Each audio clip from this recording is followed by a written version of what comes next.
Une république forte, c'est enfin une république qui n'abandonne personne. Il faut que l'équité territoriale aille de pair avec une équité sociale renforcée.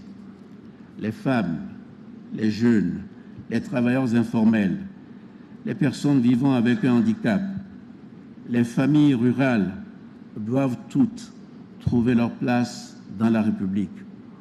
Nos politiques de protection sociale, d'appui à l'entrepreneuriat, de couverture maladie universelle et d'éducation inclusive iront dans ce sens.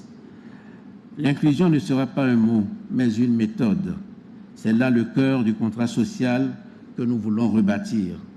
Un État plus proche, plus juste, plus protecteur. C'est pourquoi je tiens aussi à redire ma conviction qu'il n'y a pas de République forte sans justice.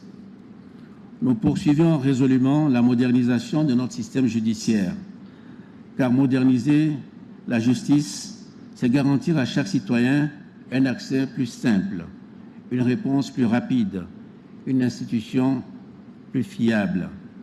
Pour cela, nous renforcerons les capacités humaines et institutionnelles de nos juridictions, afin qu'elles puissent exercer pleinement leur mission.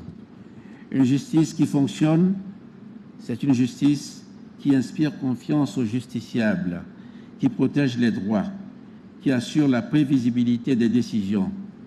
C'est aussi une justice qui crée les conditions d'une sécurité juridique solide. Elle est indispensable à l'investissement, à l'entrepreneuriat et au développement économique de notre pays. Dans cette perspective, j'instruis d'ores et déjà le ministre de la Justice à me soumettre des mesures de grâce élaborées sur la base des principes d'équité et de justice concernant les dossiers des détenus purgeant une longue détention, de ceux qui ont commis des délits mineurs ou des détenus âgés en fait de peine ou gravement malades. Mais je veux être clair, il ne s'agit en aucun cas de laxisme. Les réformes que nous conduisons ne concernent ni les crimes de sang, ni les atteintes graves à l'intégrité physique ou à la vie.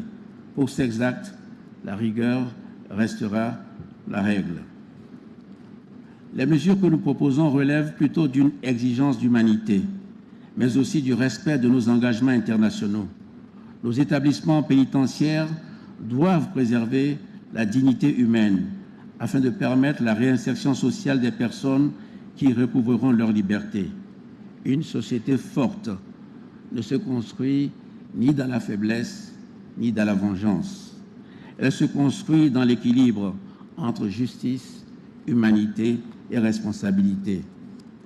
Cette modernisation s'accompagnera d'une lutte continue contre la corruption, d'une transparence accrue et d'un effort déterminé pour que chaque Togolais ait accès aux droits, quel que soit son lieu de résidence ou sa condition sociale.